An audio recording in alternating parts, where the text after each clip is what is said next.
भागात आपण प्रमुख परिसंस्था भाग 2 या विषयाबद्दल जास्त चर्चा करणार आहोत. हा ब्लॉक नंबर आहे 1 BEVAE ह्या विषयाचा 181 त्याचा कोड आहे आणि हा आपल्या सर्व विषयांसाठी किंवा सर्व डिग्री कार्यक्रमांसाठी आपल्याला हा कंपल्सरी विषय आहे. यामध्ये आपण इंट्रोडक्शन किंवा पर्यावरणाची ओळख आणि थोडी पर्यावरणाची जास्त सखोलवर माहिती यावर जास्त चर्चा करत असतो. आजच्या भागात आपल्या मागच्या भागाशी संलग्न अशा काही कल्पना आपण पुढे बघणार आहोत. यामध्ये धडा 3 यातील मेजर इकोसिस्टम्स म्हणजेच प्रमुख परिसंस्था भाग 2 याबद्दल आपण विशेष चर्चा करूया. आता हा धडा जो 3 आहे याच्यात वेगवेगळ्या परिसंस्था आपण चर्चेला ऑलरेडी घेतलेल्या आहेत किंवा आधीच आपण सुरुवात केलेली आहे या वेगवेगळ्या चर्चांची या वेगवेगळ्या परिसंस्थांची. आणि त्यामधल्या काही जर आपण बघितलं तर आपण पुढच्या स्लाइडकडे जाऊया. तर ह्या धड्यामध्ये आपण काही परिसंस्थांचा अभ्यास हा मागच्या वेळी आधीच केलेला आहे. जर तुमचं काही चुकलं असेल बघायचं किंवा राहून गेलं असेल बघायचं तर जरूर बघा. मागच्या बुधवारच्या कार्यक्रमात आपण वन परिसंस्था, गवताळ भूमी किंवा गवताळ प्रदेश परिसंस्था, वाळवंटी प्रदेश परिसंस्था या सगळ्यांबद्दल सखोलवर जाऊन चर्चाही केलेली आहे. आता आजच्या परिसंस्थेचा जो घटक आहे तो फार मोठा घटक आहे आणि तुम्हाला चित्रात जसं दिसतच आहे की हा घटक म्हणजे जल किंवा पाणी याबद्दल आपण बोलणार आहोत. आता जेव्हा आपण जल ही संकल्पना बघतो तेव्हा आपल्याला नक्कीच माहिती असेल किंवा आपण पुढे ऐकलं असेल की आपण जे पंचतत्व विचार करत असतो नेहमी, पृथ्वी आहे, जल आहे, अग्नी आहे, वायू आहे आणि आकाश आहे, ही जी आपली पंचतत्व आहेत यामधील हा एक भाग असं म्हणून आपण जल परभूमीकडे बघतो किंवा जल परिसंस्थेकडे आपलं थोडं लक्ष जातं. या सगळ्या जल आणि जलचरांच्या समूहामध्ये अतिशय आश्चर्यकारक असे घटक आपल्याला निश्चित दिसून येतात. आणि ह्या संबंध पृथ्वी तलाचा जवळजवळ जेव्हा 3/4 भाग जो आहे तो पाण्याने वेढलेला आहे असं जेव्हा आपण म्हणतो तेव्हा निश्चितच याचा अभ्यास करणं हे आपल्याला क्रमप्राप्तच आहे. कुठेही आपण तिथे थोडीही ढील देऊ शकत नाही. हे गरजेचंच आहे की पाणी, कारण पाण्याचे साठे जे आहेत खास करून गोड्या पाण्याचा साठा जो आहे पृथ्वी तलावरचा तो अतिशय कमी आहे आणि महासागरीय पाण्याचा जो साठा आहे तो प्रचंड प्रमाणावर आहे. परंतु जे आपण तसंच्या तसं पाणी ते पिण्याच्या योग्य नाही. जे खारं पाणी आहे ज्याची क्षारता अतिशय जास्त आहे त्यामुळेच आपल्याला विविध प्रकारच्या जल परिसंस्थांचा अभ्यास करणं हे महत्वाचं ठरतं. आता जिथे महासागरीय पाणी आपण जास्त आहे असं म्हणतो तिथे खारे पाणी म्हणजे ज्या पाण्यामध्ये आपलं गोड किंवा पिण्याचं पाणी किंवा ज्याला फ्रेश वॉटर इकोसिस्टीम असं म्हणतात, तर ही जे फ्रेश वॉटर इकोसिस्टीम आहे किंवा गोड्या पाण्याचा जो स्रोत आहे तो जेव्हा सागरी पाण्यात मिसळतो किंवा क्षारता जास्त असलेल्या किंवा खाऱ्या पाण्यात मिसळतो तेव्हा तो आपल्याला पिण्यासाठी उपयोगी नसतो. परंतु ह्या प्रदेशाचे किंवा ह्या मिश्रण दाखवणाऱ्या संबंध भूमीचे अतिशय सुंदर असे काही गुणधर्म आज आपण शिकणार आहोत आणि ज्याचा आपल्याला रोजच्या आयुष्यातही फरक पडताना दिसतो, परंतु आपल्या कितीतरी वेळा तो लक्षात येत नाही. म्हणजेच आपण आज काय अभ्यासणार आहोत तर जलपरिसंस्था, जिथे गोडे पाण्याची परिसंस्था आहे, महासागरीय पाण्याची परिसंस्था आहे आणि खारे पाण्याची परिसंस्था आहे. त्याबरोबरच आज आपण जलपरिसंस्थेचे महत्व वेगवेगळ्या दिशांमधून असलेले औद्योगिक किंवा नागरीकरणासाठी जे असलेलं महत्व आहे त्याच्याबद्दलही थोडी चर्चा नक्की करणार आहोत.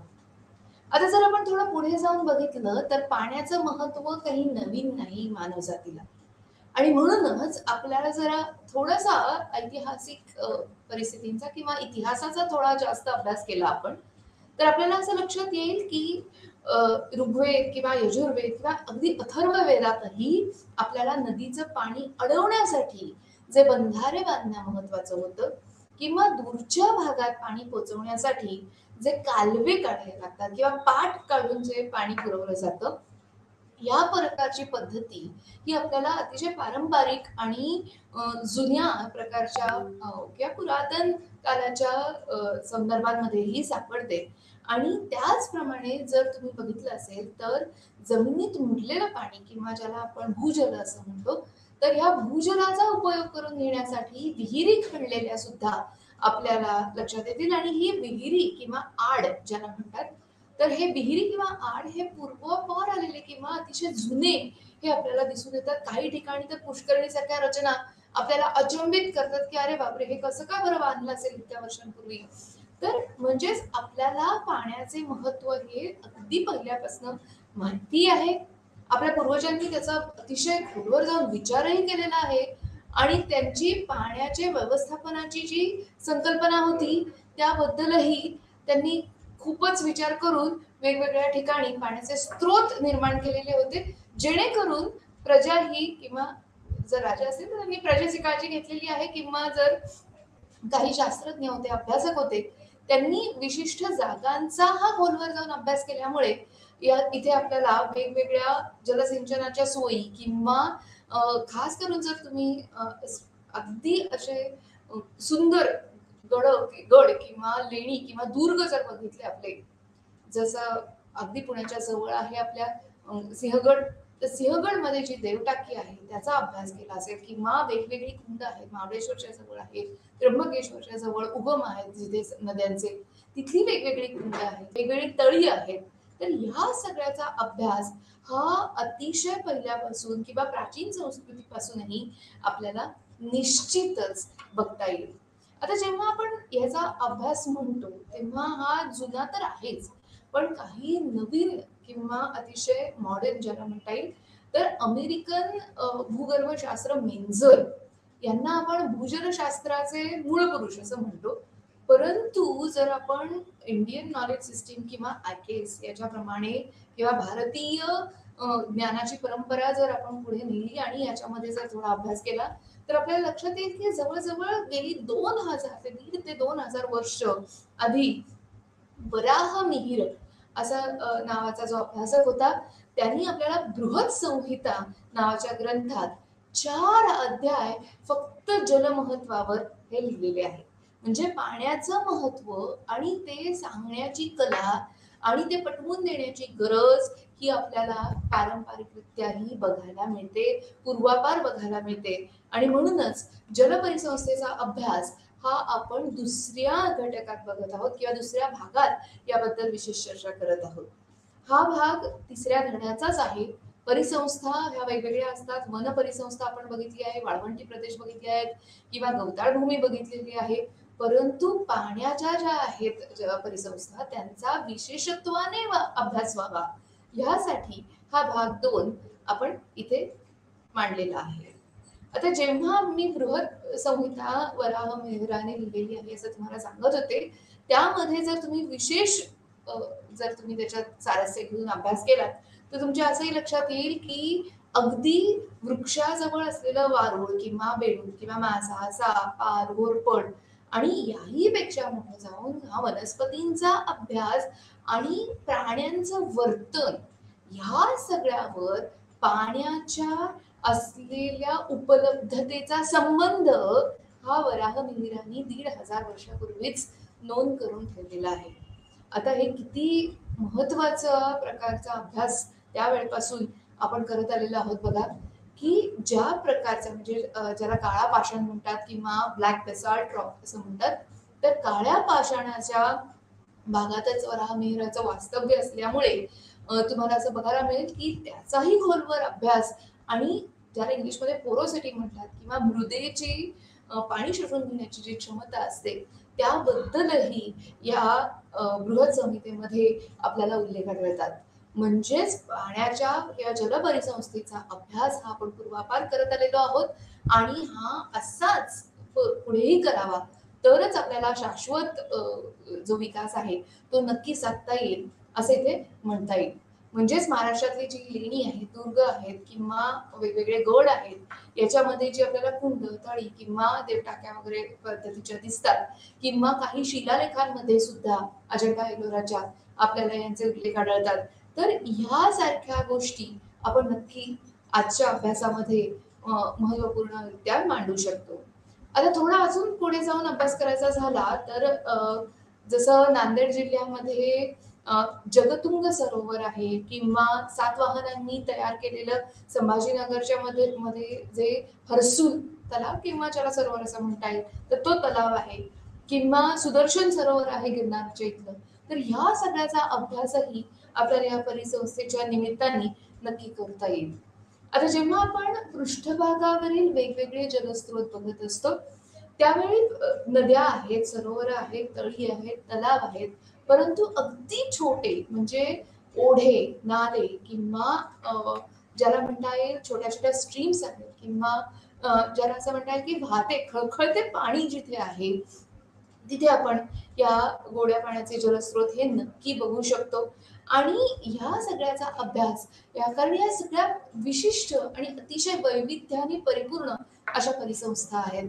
प्रत्येक परिसंस्थेचं हे स्वतःच असं एक स्वरूप आहे ज्याच्यामध्ये अतिशय सुंदर अशी जीवांची आणि जैवविविधतेची मिश्रण आपल्याला दिसू शकतात. चला तर मग पुढे जाऊया. तुम्ही जर ओळखला असेल तर हे चित्र जे आहे किंवा हा फोटोग्राफ जो आहे तुम्ही आपल्या पाठ्यपुस्तकातून घेतलेला आहे. हे सिंहगडचं देवटाकी आहे ही आणि तुम्ही नक्की ही बघू शकता, भेटही देऊ शकता. त्यामुळे जलपर्यटनालाही आपल्याला इथे उद्युक्त करता येतं. आता जेव्हा आपण जलीय परिसंस्था असं म्हणतो तेव्हा ह्या वेगवेगळ्या आहेत नक्कीच. म्हणजे निव्वळ परिसंस्था वेगवेगळ्या नसून जलीय परिसंस्थांमध्ये सुद्धा आपल्याला वेगवेगळ्या प्रकारच्या परिसंस्था या निश्चित अभ्यासता येतात. जसं सागर किंवा महासागर किंवा उपसागर या सगळ्या सागरी परिसंस्था आपल्याला अभ्यासता येतात. त्याचप्रमाणे नद्या, आता नद्यांमध्ये सुद्धा जर अगदी भारतीय उपखंडाचाच जर आपण उल्लेख केला तरी सुद्धा यामध्ये वेगवेगळ्या प्रकारच्या नद्या आहेत. त्यामध्ये वेगवेगळ्या पद्धतीचा किंवा वेगवेगळ्या काय म्हणता येईल त्याला अतिशय मोठ्या प्रमाणावर वाहणाऱ्या खळखळत्या नद्या आहेत ज्याच्यानी आपल्याला मृदेची जे विदारण आहे ते जास्त दिसतं किंवा काही अतिशय संथ वाहणाऱ्या मोठ्या पात्राच्या अशाही नद्या आहेत ब्रह्मपुत्रेसारख्या. किंवा जर आपण बघितलं तर गंगा किंवा गँजेस ज्याला इंग्लिशमध्ये म्हणतात तर गंगा नदीच्या खोऱ्यामध्ये जर आपण बघितलं तर आपल्याला इथे डिस्ट्रिब्युटरीज म्हणजे ज्या उपनद्या आहेत ज्यांच्यानी त्रिभुज प्रदेश तयार होतात. तर अशा या प्रकारच्या वेगवेगळ्या नद्या आणि त्यांची वेगवेगळी स्वरूप, कारण जर तुम्ही बघितलं असेल तर जवळजवळ प्रत्येक नदी, आता मी जवळजवळ असं म्हणलंय कारण काही नद्या काही अगदी हातावर मोजण्यासारख्या नद्या ह्या वाळवंटी प्रदेशात लुप्त होण्याची उदाहरणंही आपल्याकडे आहेत. त्यामुळे जवळजवळ सर्व नद्या ह्या आपण म्हणू शकतो की सागरात विलीन होत असतात किंवा त्यांचा विसर्ग जो आहे पाण्याचा तो सागराकडे प्रवाहित होत असतो आणि तिथे आपल्याला परत एकदा नवीनच प्रकारची परिसंस्था हे अभ्यासता येते. कारण ते पाणी जे आहे नदीचं ते कुठल्या पद्धतीने सागराला मिळतंय किंवा कुठल्या पद्धतीने समुद्रात हे त्याचा विसर्ग होतोय यावर सुद्धा तिथल्या परिसंस्थेचं स्वरूप हे मोठ्या प्रमाणावर बदलतं. जसं काही ठिकाणी आपल्याला खाड्या दिसतात तर काही ठिकाणी आपल्याला त्रिभुज प्रदेश दिसतात. काही ठिकाणी आपल्याला वाळवंटी किंवा वाळूचे दांडे आपल्याला दिसू शकतात किनारी प्रदेशावर, तर काही ठिकाणी खडकाळ असे प्रदेश दिसून येतात. तर या सगळ्याचा अभ्यास आपण जलीय परिसंस्थेमध्ये निश्चित करू शकतो. दलदल प्रदेश किंवा ज्याला आपण पाणथळ परिसंस्था असं म्हणतो तर ह्या परिसंस्थांचा अभ्यासही करणं इथे फार महत्वाचं ठरतं.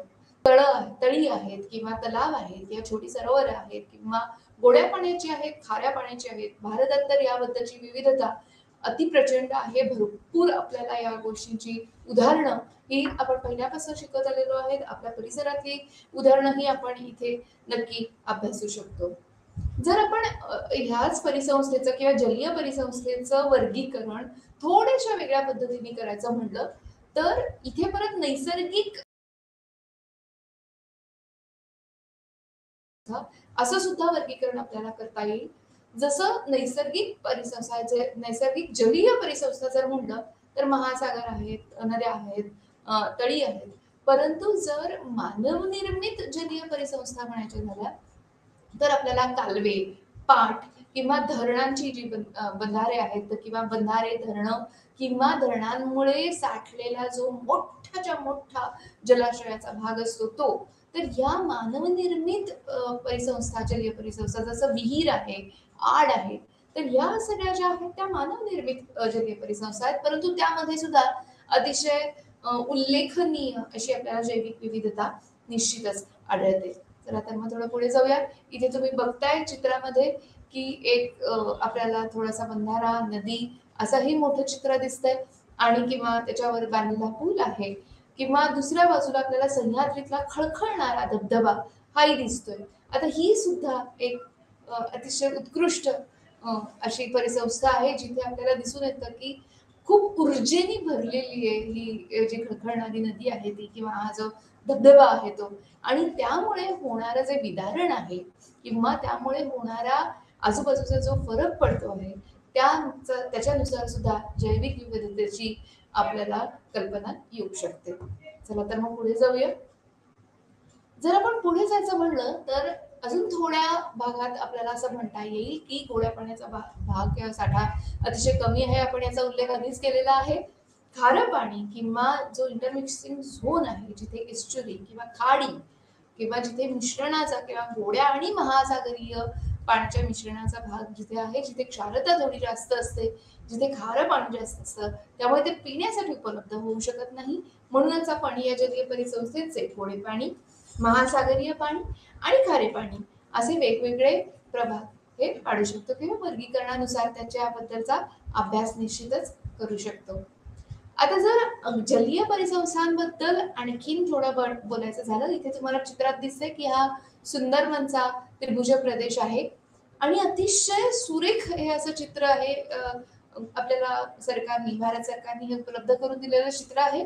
जर तुम्ही बघितलं तर इथे नद्यांचे जे जाळे आहे ते आपल्याला असं समजून देतं की आपल्याला समजण्यास हे अतिशय सोपं करतं की ह्या वाहणाऱ्या नद्यांमुळे किंवा या वाहणाऱ्या उपनद्यांमुळे हे क्षेत्र किती सुपीक झालेलं असेल.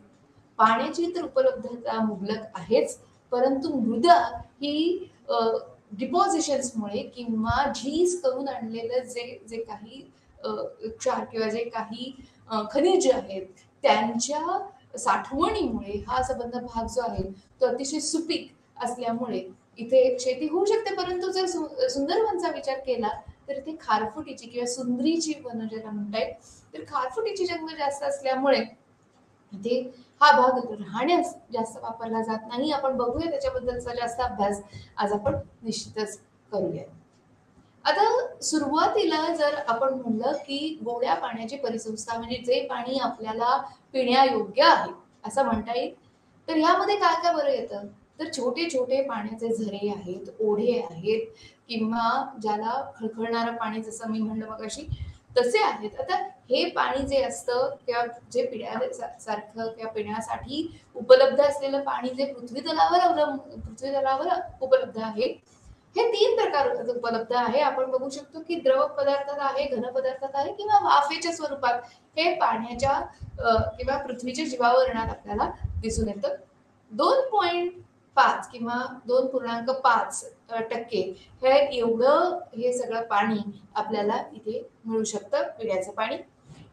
नद्या, नाले, तलाव, कालवे, टाक्यांमधलं पाणी हे सगळं आपण इथे धरलं तर अतिशय मर्यादित स्वरूपात हे सगळं पाणी आहे आणि म्हणूनच आपल्याला जे घन किंवा बाष्प स्वरूपात जे पाणी आपल्याला अवेलेबल आहे किंवा उपलब्ध आहे त्याचा सुद्धा अभ्यास करणं हे महत्त्वपूर्ण ठरतं. आता इथे हिमनद्यांबद्दल किंवा नद्या आणि हिमनद्या असा इथे उल्लेख केलेला आहे.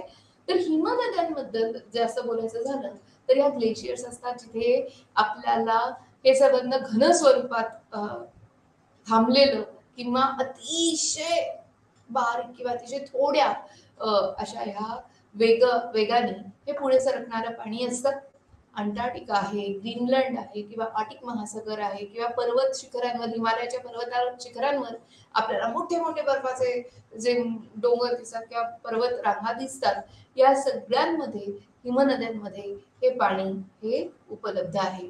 आता हे सगळं आपल्याला अभ्यासाला मिळतं जेव्हा आपण गोड्या पाण्याच्या परिसंस्थेचा जास्त करून अभ्यास करतो.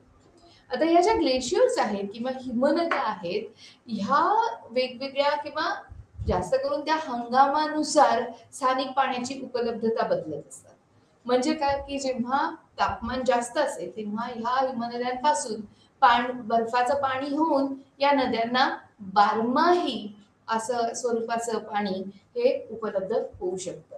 म्हणजेच हिमनद्या किंवा नाल्यांना वर्षभर बर्फ वितळून पाण्याचा पुरवठा करण्यासाठी या हिमनद्या सक्षम असतात. आणि म्हणूनच आपण म्हणू शकतो की पृथ्वीवरचा गोड्या पाण्यावरचा सर्वात मोठा स्रोत जो आहे तो या हिमनद्या आहेत नक्कीच. आणि त्यामुळे याचा अभ्यास हा वेगळ्या पद्धतीने किंवा अतिशय खोलात जाऊन करणं हे गरजेचं असतं. जर आपण नदीचं खोरं जर जास्त प्रमाणात बघितलं किंवा त्याचा जास्त अभ्यास केला तर काय काय बघता येईल ते आपण पुढच्या ह्याच्यात बघूया. थोड्या 2 स्लाइड्स नंतर आपण नद्यांबद्दल जास्त विचार करू.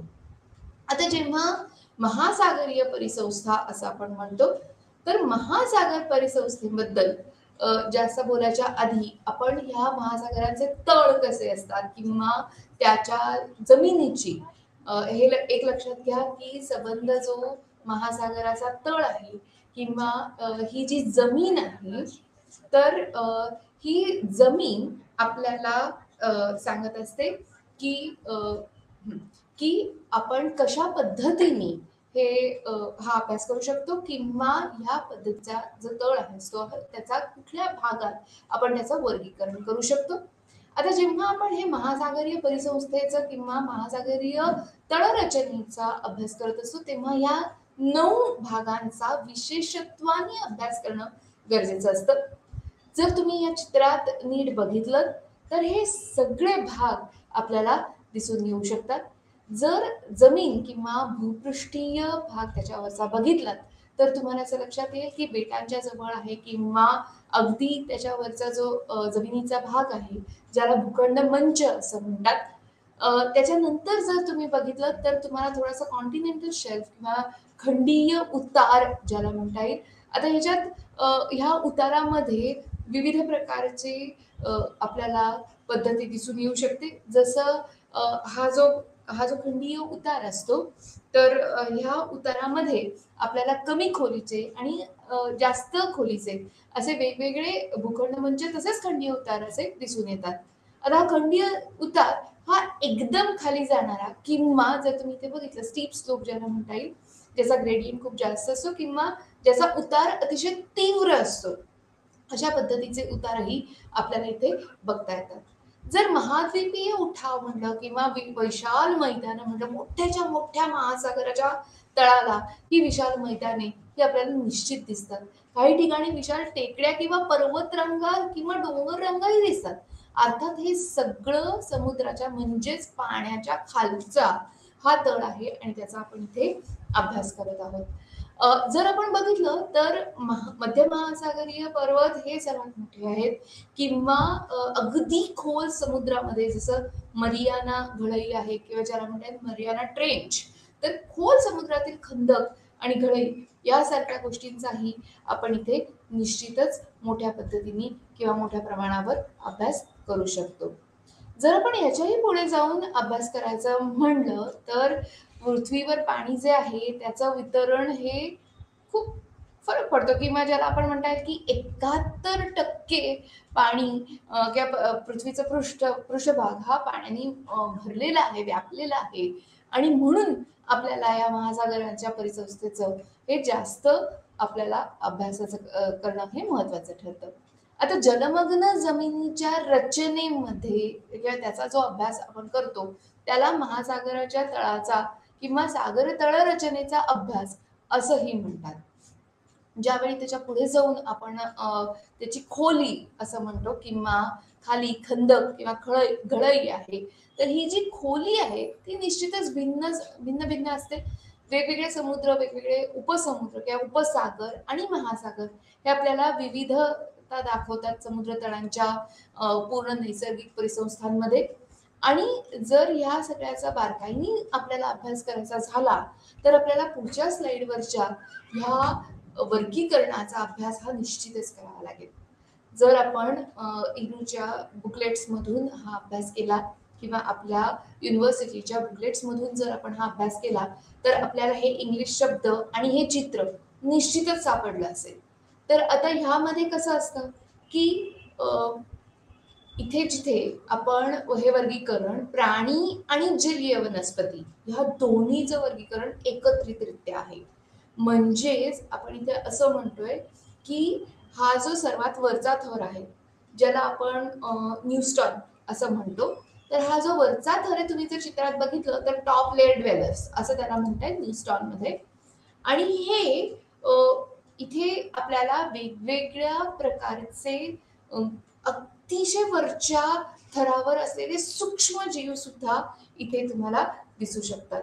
आता हे सूक्ष्म जीव कुठले कुठले असतात किंवा प्लवके असतील त्याच्यामध्ये, तर ही प्लवके आहेत ती पेरिफायटन या परिसर किंवा दुसऱ्या प्रकारच्या वर्गामध्ये यांचा समावेश होतो, जिथे स्थूल सागरी शैवाल म्हणजेच ते त्यांची जी मुळं आहेत, त्यांचे जे रूट्स आहेत, जर तुम्ही पेरिफायटेन या चित्रामध्ये बघत असाल तर तुमच्या लक्षात येईल की पेरिफायटेनची जी रूट्स आहेत किंवा मुळं जी आहेत ती समुद्र तळाला लागून आहेत. आणि त्याचमुळे काय होतं की ही जी आहे ती तरंगल्यासारखी वाटतात, परंतु ती जास्त प्रदेश सोडून जात नाही, ती एका ठिकाणी पकडून किंवा एका पद्धतीने हे आपल्याला परिसंस्थेचं प्रदर्शन करत असतात. आता जर तिसरा भाग बघितला तर याच्यामध्ये आपल्याला प्लॅन्क्टन्स किंवा प्लवंक ज्याला म्हणता येईल असं तरंगणाऱ्या वनस्पतींचं हे वर्गीकरण असतं. आणि जर त्याच्यात बघितलं तर त्याच्यात सुद्धा अल्गी अशा प्रकारचे कीटक किंवा अशा प्रकारचे कवचधारी प्राणी सुद्धा आपल्याला इथे दिसू शकतात. त्याचप्रमाणे ही जी प्लवक आहेत ती सायक्लोपस किंवा सिप्रस किंवा डॅफनिया या सगळ्या प्रकारची असतात. तुम्ही बघू शकता या चित्रामध्ये जास्त तुम्हाला इथे समजून घेता येईल. आता जर चौथा प्रकार बघितला तर हे स्विमर्स आहेत बरं का. म्हणजे काय की पूर्ण समुद्रामध्ये पोहू शकणारे प्राणी आणि यांना म्हणतात नेक्टोन्स. आता हे जे नेक्टोन आहेत ते शुद्ध भाषेत मासे किंवा अतिशय सोप्या भाषेत आपण सांगायचं झालं तर मासे किंवा वेगवेगळे जलचरीय प्राणी समुद्रात राहणारे किंवा महासागरीय पाण्यामध्ये जलामध्ये विहार करणारे असे हे मासे किंवा वेगवेगळ्या प्रकारचे प्राणी आपल्याला इथे नक्की वर्गीकरण करता येते त्यांचं इथे. पुढे जाऊन बघायचं झालं तर बेंथोस हा जो प्रकार आहे जे बॉटम ड्वेलर्स असतात किंवा समुद्र तळाच्या अतिशय खाली जाऊन जिथे नितस्तरीय असं त्यांना काही शास्त्रज्ञ म्हणतात, म्हणजेच तळाशी वास्तव्य करणारे वेगवेगळे घटक. आता याच्यामध्ये सुद्धा काही कीटक आहेत जसं तुम्हाला इथे वर्म्स दिसत आहेत किंवा चित्रात जर तुम्ही नीट बघितलं तर खेकडे आहेत किंवा काही प्रकारच्या छोट्याशा वनस्पती असल्यासारखे काही प्राणी तिथे हिंडतात. तर कवचधारी प्राणी सुद्धा इथे खूप आहेत. आणि जर या सगळ्या पाण्याचा आपण जास्त खोलात जाऊन अभ्यास करायचा झाला तर आपल्या असं नक्की लक्षात येईल की काही विघटक हे संपूर्ण पाण्यात पसरलेले असतात. म्हणजे सगळ्यात खालच्या भागात जे आहे किंवा समुद्र तळाला जे असतात किंवा अगदी तलावाच्या सुद्धा तळाला आपल्याला जीवाणू आणि बुरशी ही नक्की मिळते. तर ह्या पद्धतीची परिसंस्था आपल्याला अभ्यास करणं इथे गरजेचं ठरतं. चला पुढे जाऊया. मगाशी मी उल्लेख केला होता की सागर तळाचा अभ्यास करताना आपल्याला वेगवेगळ्या बेटांचा अभ्यास करावा लागतो. तर ही 3 प्रकारची बेट आपण बघू शकतो की खंडीय बेट आहेत जशी भारतीय महासागराचा वायव्येकडचा भाग आहे किंवा ज्वालामुखीय बेट आहेत जशी हवाईची बेट आहेत किंवा प्रवाळ बेट आहेत. आता भारताचा भाग बघायचा झाला तर प्रवाळ बेटांमध्ये आपल्याला लक्षद्वीपचा समावेश नक्कीच करावा लागेल किंवा ज्वालामुखीय बेटांमध्ये आपण अंदमानचा हा इथे उल्लेख करू शकतो. आपल्याकडे एकच हे ज्वालामुखीय बेट आहे जिथे उद्रेक ही उत्तर झालेला आहे बॅरन आयलंड मध्ये तर ह्या पद्धतीचे आपल्याला परिसंस्था ही अभ्यास करू शकतो. आता याही पेक्षा थोडंसं पुढे जाऊन जर महासागरीय परिसंस्थांचा अभ्यास किंवा त्यांच्या लाटांमुळे जे कार्य प्रस्थापित होतं किंवा होत असतं सारखं सातत्याने, त्यामुळे ज्या पद्धतीचा अभ्यास आपल्याला करणं भाग आहे, त्याच्यामध्ये सागरी पुळण आहे किंवा वाळूचा दांडा मगाशी मी म्हटलं तसा तो आहे किंवा सागरी गुहा आहेत वेगवेगळ्या, तरंग घर्षित मंच आहेत. आता ह्या सगळ्यांचा अभ्यास आपण करावा हे अपेक्षित आहे, जेव्हा आपण महासागरीय परिसंस्थांचा जास्त करून अभ्यास करतो. आता काय होतं, की या सगळ्या महासागरीय घटकांचा अभ्यास करत असताना आपल्याला असं दिसेल, की अ, जे किनाऱ्यालगतचे जे भाग आहेत, तिथे आपल्याला नारळ, पोफळी किंवा सुपारी किंवा फणस, केळी या सगळ्या जे किंवा मसाल्यांची जी शेती आहे ती दिसेलच. परंतु मासेमारी हा सर्वात जास्त महत्त्वाचा उद्योग जो आहे, अ, अर्थातच पर्यटनही बऱ्याच भागामध्ये अ, विकसित झालेलं आपल्याला दिसून येतं, परंतु बागायती शेती ही आपल्याला जास्त दिसून येईल या भागांमध्ये. आता जर तुम्ही या चित्रात आणि स्लाइडवर बघत असाल, तर तुमच्या लक्षात येईल की आपण थोडंसं पुढे गेलोय. याला आपण पाणथळ प्रदेश म्हटलंय, जिथे महासागरीय पाणी आणि किंवा जल आणि नदीचं पाणी हे एकत्र येऊन एक असा इंटरमिक्सिंग झोन किंवा ज्याला म्हणता येईल की अतिशय सुंदर अशी प्रणाली इथे आपल्याला बघायला मिळते. आता ही दोन्ही चित्र जी आहेत, ती सुंदरबनची चित्र आहेत. हे दलदलयुक्त प्रदेश अतिशय मोठ्या जैविक विविधतेला कारणीभूत ठरतात. इथे सापही आनंदाने हिंडतात आणि मगर आणि सुसरही वास्तव्य तितक्याच अ, अधिकाराने करतात. त्याचप्रमाणे जर सुंदरबनचा विशेष करून अभ्यास केला, तर आपण इथे बघू शकता, की काही प्रकल्प आपल्या सरकारने सुद्धा इथे मांडलेले आहेत, जेणेकरून ह्या अतिशय दुर्लभ अशा आणि सगळ्यात महत्त्वाच्या अशा त्रिभुज परिसंस्थेचं आपण संरक्षण करावं आणि पुढच्या पिढीलाही त्यांचा अ, असाच लाभ घेता यावा, यासाठी भारत सरकार सातत्याने प्रयत्न करत आहे. आणि म्हणूनच तुम्ही ते बघू शकाल चित्रामध्ये, की भारतीय पट्टेरी वाघ किंवा बंगाल टायगर ज्याला म्हणता येईल, असा हा सुंदरबनात मनमोकळेपणाने हिंडत असतो. आणि ही सुंदरीची वनं जर तुम्ही दुसऱ्या चित्रात बघितलीत, तर ही एक अतिशय वैशिष्ट्यपूर्ण अशी परिसंस्था, आश्चर्यकारक अशी परिसंस्था इथे निश्चितच तयार करते. आता पुढे ह्याच्याही पुढे जाऊन जर बघायचं झालं, तर इथे मी 2 अजून उदाहरणं दिलेली आहेत, की भारतीय अजगर मोठ्या प्रमाणावर या परिसंस्थेमध्ये भाग घेत असतो. त्याचप्रमाणे गंगेतील जे मोठे डॉल्फिन्स आहेत, हे मासे आपल्याला इथे बघायला मिळतात.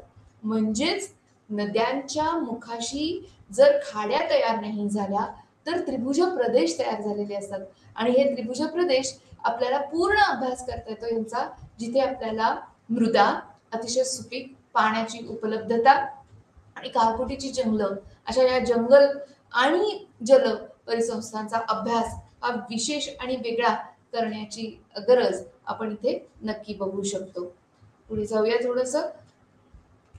हां. तर आता जेव्हा आपण पुढे जातो, तेव्हा आपल्याला असं दिसेल की तळी आहेत किंवा भूवेष्टित अ, अशी जी छोटी तळी असतात, त्यांचा सुद्धा आपण इथे अभ्यास करू शकतो.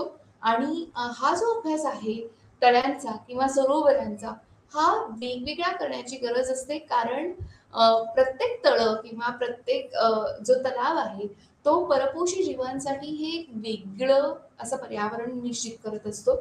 आता जर तलाव किंवा तळ्याचा अभ्यास करायचा म्हणलं, तर तिथे अतरंगते सूक्ष्मजीव आणि वनस्पती, तसेच भूस्थित वनस्पती किंवा ज्याला हिरवळ आणि निळं शैवाल असंही म्हणतात काही ठिकाणी, तर ह्यांचा अभ्यास आपण इथे निश्चित करू शकतो. आता पुढे जाऊन बघायचं झालं यामध्ये, तर पाण्यात हिरव्या रंगाचं जे दिसतंय इथे तिथे उजव्या हाताच्या किंवा अ, असं एक छोटंसं भूवेष्टित तळं जे दिसतंय आपल्याला, त्याचं पाणी हे काही स्वच्छ दिसत नाहीये. आपल्याला हिरव्या रंगाचं पाणी इथे दिसतंय.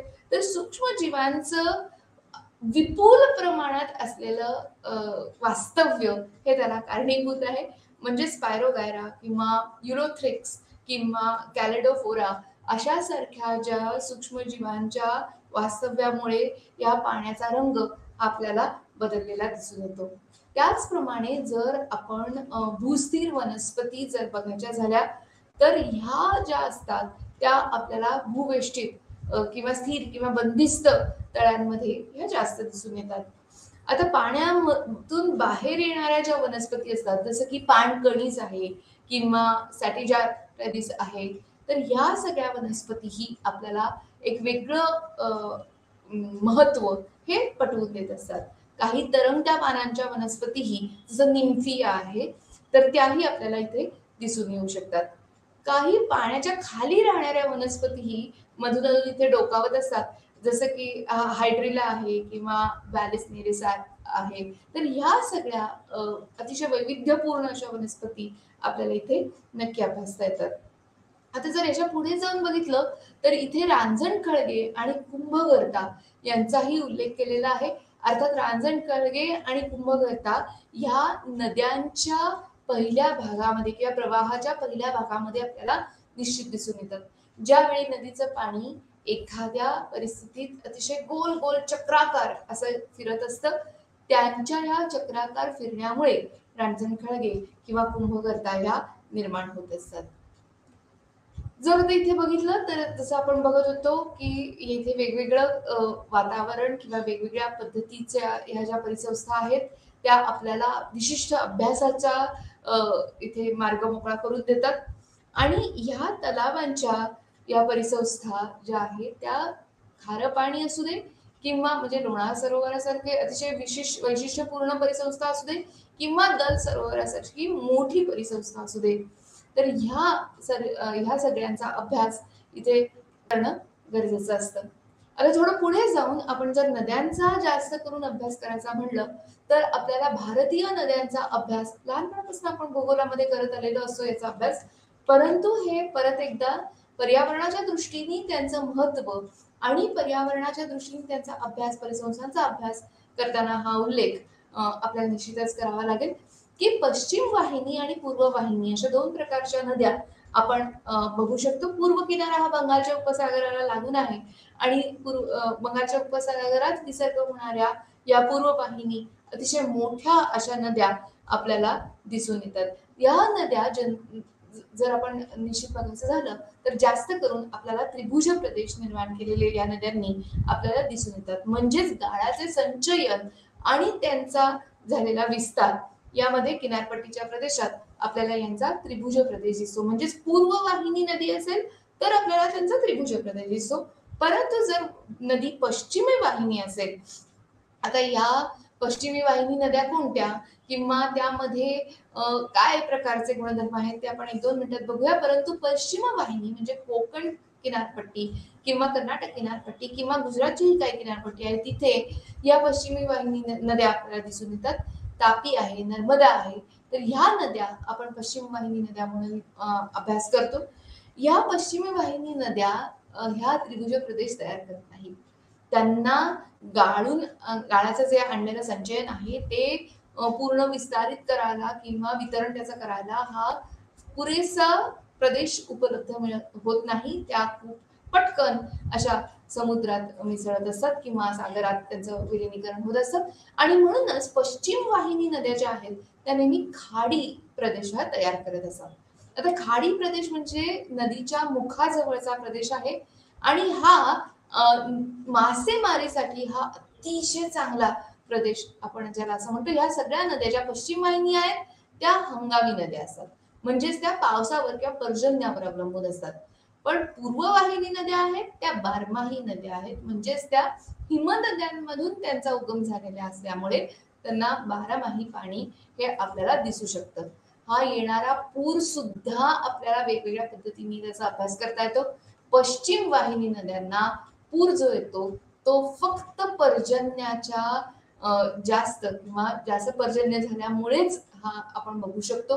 परंतु पूर्व वाहिनी नद्यांमध्ये जो पूर येतो तो निव्वळ पर्जन्याने नव्हे तर जास्त तापमानामुळे जर हिमनद्यांमधून पाण्याचा विसर्ग जास्त झाला तर तेही पुराचं एक फार मोठं कारण आपण ठरवू शकतो किंवा बघू शकतो.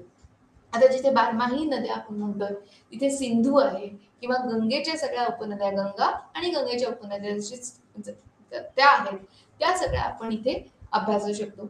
याचप्रमाणे चंबळ आहे, केन आहे, बेटवा आहे, या सगळ्या नद्यांचा अभ्यास आपण बारमाही नद्या किंवा मोठ्या वाहिन्या, पूर्ववाहिनी नद्या असं म्हणून करू शकतो. आता जिथे पश्चिमी वाहिनी किंवा अरबी समुद्रामध्ये ज्या विसर्ग पाण्याचा करतात, अशा ज्या नद्या आहेत त्या केरळ, कर्नाटक, महाराष्ट्र आणि दक्षिण गुजरात यामध्ये आपल्याला निश्चित दिसून येतात.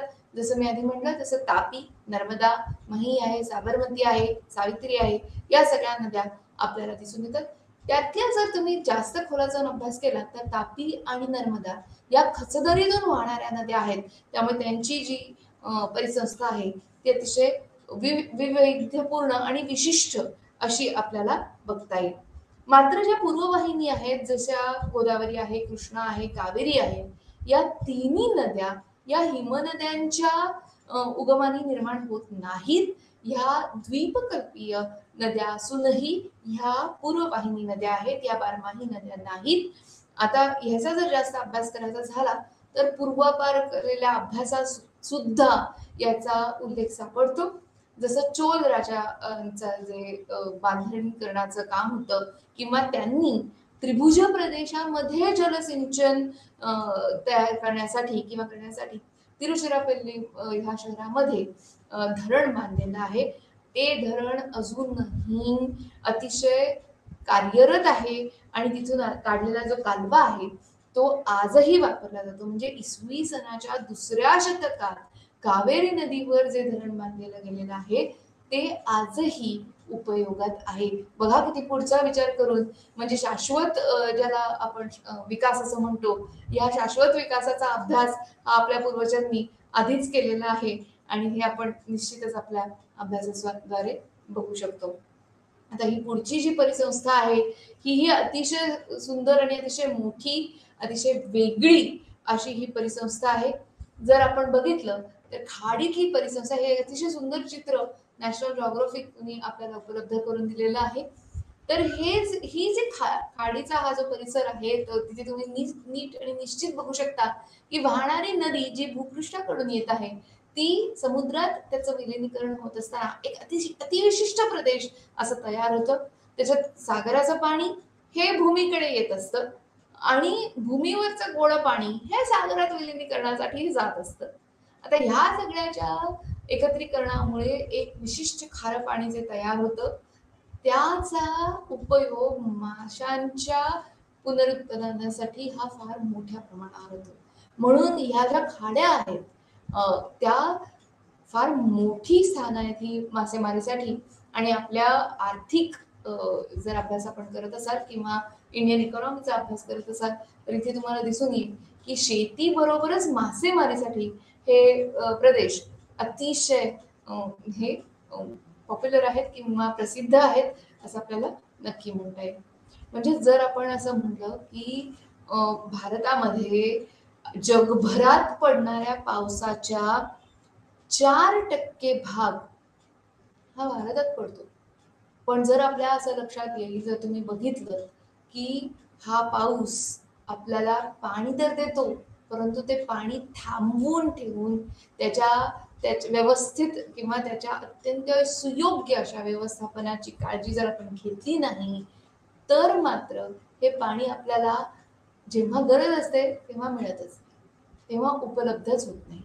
जसं मी मागच्याही एका भागात त्याचा उल्लेख केला होता की आपल्याकडे जगभरातल्या सर्वात जास्त पर्जन्य होणाऱ्या 2 जागा त्या भारतात आहेत, मॉन्सेराम आणि चेरापुंजी. दोन्ही भारतातच आहे. जगातला सर्वात जास्त पर्जन्य हा तिथे नोंदला जातो किंवा याची तिथे नोंद होते. परंतु जर तुम्ही तिथे गेला असाल बघितलं असेल तर हा पर्वतमय प्रदेश असल्यामुळे पाणी साठवून वर्षभर वापरण्याची पद्धत इथे कमी पडते आणि म्हणूनच ज्या ठिकाणी जून महिन्यामध्ये जुलै महिन्यामध्ये सर्वात जास्त पर्जन्य होतं त्याच ठिकाणी एप्रिल आणि मे मध्ये आपल्याला पाणी आणि त्याची कमतरता हा फार मोठ्या पाण्याची कमतरता ही अतिशय भीषण असते. याच प्रदेशांमध्ये पाणी टंचाई ही फार मोठ्या प्रमाणावर आपल्याला इथे सहन करावी लागते. आता हे का बरं होतं, या सगळ्याचा थोडासा अभ्यास आपण करावा असं जर बघितलं तर पाणी किंवा जलस्रोतांचं महत्व हे आपल्यासाठी नवीन नाही. जलस्रोत हे महत्वाचे आहेत जैविक आणि अजैविक घटकांसाठी, जिथे आपल्याला पाण्याच्या किंवा महासागराच्या तळाशी खनिजही प्राप्त होतात किंवा हे पाणी आपल्याला स्वच्छ करून किंवा महासागरीय पाण्यातील क्षारता आणि खारेपणा कमी करून ते पाणी पिण्यासाठीही वापरलं गेलेलं आहे. तुम्ही बघू शकता, आधी आपण याचा अभ्यास केलेला आहे. म्हणजेच या जलस्रोतांचं महत्व आपल्याला पर्यावरणासाठी पहिल्यांदा अभ्यासावं लागतं. जिथे तुम्ही इथे एक सुंदर असा परदेशी पक्षी भारतात आलेला बघताय. आता ज्यांना नक्की माहिती असेल तर इंदापूर जवळ उजनी धरणाच्या पाण्याच्या मध्ये आपण नक्की हे अशा प्रकारचे फ्लेमिंगो बघू शकतो. किंवा जर तुम्ही बघितलं असेल की पर्यावरणासाठीच नाही तर मानवी जीवनासाठी, आता हे मी नाविन्याने काही तुम्हाला सांगायला नकोय, अगदी लहानपणापासून आपण पाण्याचे उपयोग ह्या विषयावर मोठ्या प्रश्नाचं उत्तर हे नक्की देत आलेलो असतो. परंतु तरीही पाण्याचा अतिवापर किंवा पाण्याचं हे अतिशोषण किंवा पाण्याचं असमान वितरण या सगळ्या बाबींमुळे जो एक असमतोल किंवा जी एक विषमता आपल्याला दिसून येते, ती टाळण्यासाठी या जलस्रोतांचा विशेषत्वाने अभ्यास आपल्याला नक्की करावा लागेल. आता औद्योगिक वापरासाठी पाणी निश्चितच गरजेचं आहे, परंतु ह्या औद्योगिक किंवा घरगुती वापरामुळे प्रदूषण होणारं किंवा रसायनांचं झिरपण जे आहे पाण्यामध्ये किंवा जलस्रोतांमध्ये, त्यामुळे होणारे वेगवेगळे परिणाम आणि त्यामुळे पर्यावरण जे बदलत आहे, सातत्याने बदलत आहे, त्याविषयीचा अभ्यास हा करणं आपल्याला इथे भाग असतं. आता जेव्हा आपण ह्या सगळ्याचा विचार करत असतो किंवा स्रोतांचा हा जास्त खोलात जाऊन विचार करत असतो, तेव्हा निश्चित लक्षात ठेवा की दरवर्षी आपण 22 मार्च हा दिवस संयुक्त राष्ट्रसंघाने आपल्याला असं सांगितलंय आणि 1993 पासून त्यापुढे आपण हा दिवस 22 मार्चचा जागतिक जल दिन म्हणून आपण साजरा करतो. आणि जेव्हा जागतिक जल दिन असं आपण म्हणतो तेव्हा पाण्याचं महत्व हे अंगीकारणं किंवा त्याचा काटेकोरपणे वापर करणं आणि त्याची शाश्वत विकासासाठीही जमा खर्च त्याचा नोंदणं हे आपल्याला क्रमप्राप्त ठरतं. आता जेव्हा आपण या सगळ्या गोष्टींचा जास्त खोलात जाऊन किंवा जास्त गांभीर्याने आपण जेव्हा विचार करतो, तेव्हा आपल्याला असं निश्चित लक्षात येईल की आपण पाण्यासाठी किंवा ज्याला आपण आपण पाणी वापरू शकतो, जे आपण पाणी टिकवू शकतो किंवा ज्या जलस्रोतांचं पुनर्भरणीकरण करू शकतो, ओके, तर त्या स्रोतांचं हे पुनर्भरणीकरण करणं गरजेचं आहे. किंवा जलचक्र जे आपण मागच्या वेळी ज्याचा अभ्यास केला, तर हे जलचक्र जे आहे त्याचा जास्त वापर करणं किंवा त्याचं संरक्षण करणं, त्याचं संवर्धन करणं हे आपण निश्चितच लक्षपूर्वक हे आपण करू शकतो. आता ज्यावेळी आपण याचे उपयोग किंवा मानवाला असलेले हे सगळे उपयोग, जसं तुम्ही थोडीशी पहिली एक लिस्ट बघितली आणि पहिली यादी बघितली, तर तिथे तुम्हाला प्रवाळ कट्टे दिसतील किंवा मासे दिसतील, शंख शिंपले आहेत, शैवाल आहे, सागरी तृण आहेत. आता ह्या सगळ्या महासागरीय संपत्तीचा कुठे कुठे बरं उपयोग होतो, असा जर थोडा तुम्ही विचार केला असेल कधी, तर तुमच्या लक्षात येईल की ह्या सगळ्याचा अन्न म्हणूनही उपयोग होतो. म्हणजे प्रवाळ पट्टे किंवा हे जे प्रवाळ कट्टे जे आहेत ते अतिशय संवेदनशील अशा परिसंस्था आहेत बरं का. प्रवाळ कट्टे हे जैविक बेट जी निर्माण होतात प्रवाळ कट्ट्यांमुळे किंवा प्रवाळाच्या संपूर्ण वसाहतीमुळे, त्याचा अभ्यास हा फार वेगळा आहे आणि त्याचे अगदी थोड्या तापमानाच्या फरकाने सुद्धा प्रवाळाच्या संपूर्ण वसाहतीवर आपल्याला याचा प्रभाव दिसू शकतो आणि अतिशय दूरगामी आणि भयंकर संहारक असे त्याचे परिणाम आपण इथे नोंदवून घेऊ शकतो. आता हे प्रवाळ कट्टे कुठे आहेत, कसे आहेत? आणि आपल्याकडे म्हणजे भारतामध्ये या प्रवाळ बेटांची काय परिस्थिती आहे असा जर थोडा अभ्यास करायचा झाला तर प्रवाळ कट्टे हे आपल्या पश्चिम किनाऱ्यालगत आपल्याला जरूर दिसतात. आता ह्यामध्ये सुद्धा जर बघितलं तर गुजरातचे जे प्रवाळ कट्टे आहेत ते समुद्राच्या पाण्याचं तापमान वाढल्यामुळे थोडे नष्ट पावत चाललेले आहेत.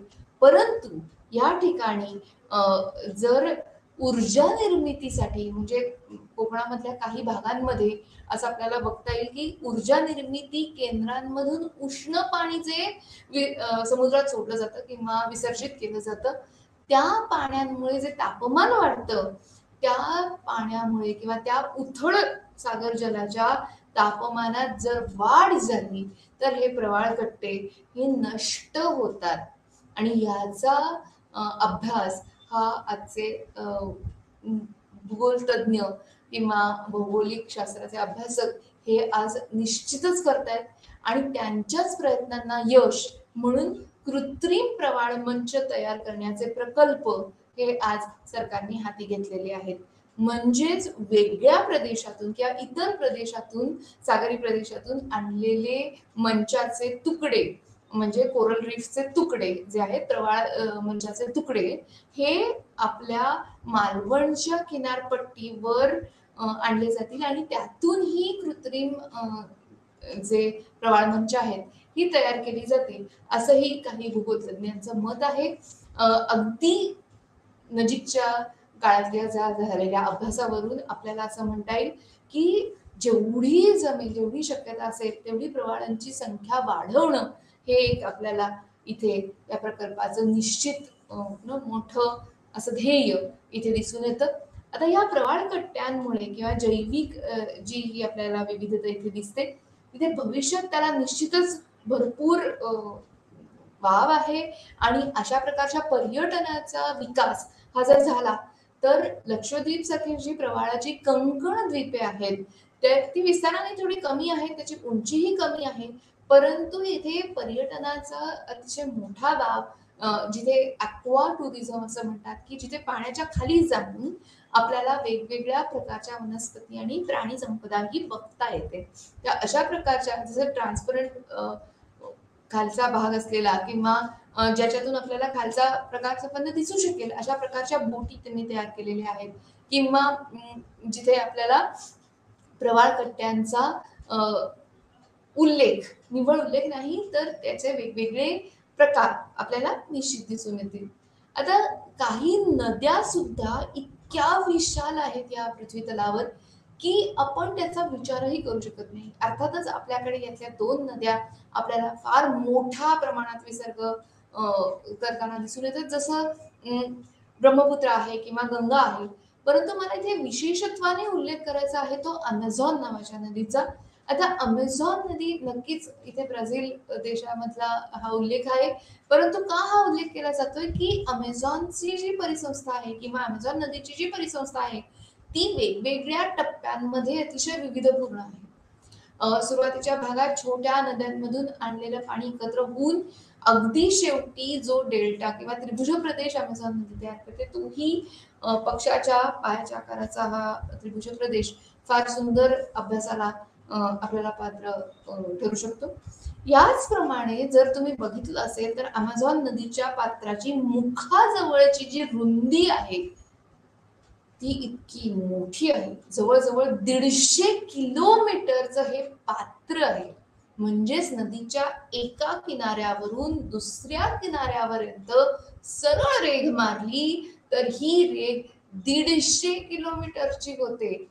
लक्षात घ्या मी काय म्हणते इथे की जर एवढं मोठं नदीचं पात्र आहे तर अशा नदीच्या पात्रामध्ये सुद्धा किती जैवविविधता असेल किंवा त्याच्या आसपास सुद्धा आपल्याला किती मोठ्या प्रमाणावर परिसंस्थेचे घटक हे दिसून येतील. त्याचप्रमाणे जर तुमच्या लक्षात आलं असेल तर एवढ्या मोठ्या नदीच्या पात्रात जलप्रवाहात जलवाहतूक ही निश्चितच आपल्याला विकसित करता येत असते. आता या संबंध गोष्टींचा अभ्यास तुम्ही नक्की करा परंतु त्याचप्रमाणे त्याच ओघामध्ये असं मला म्हणता येईल.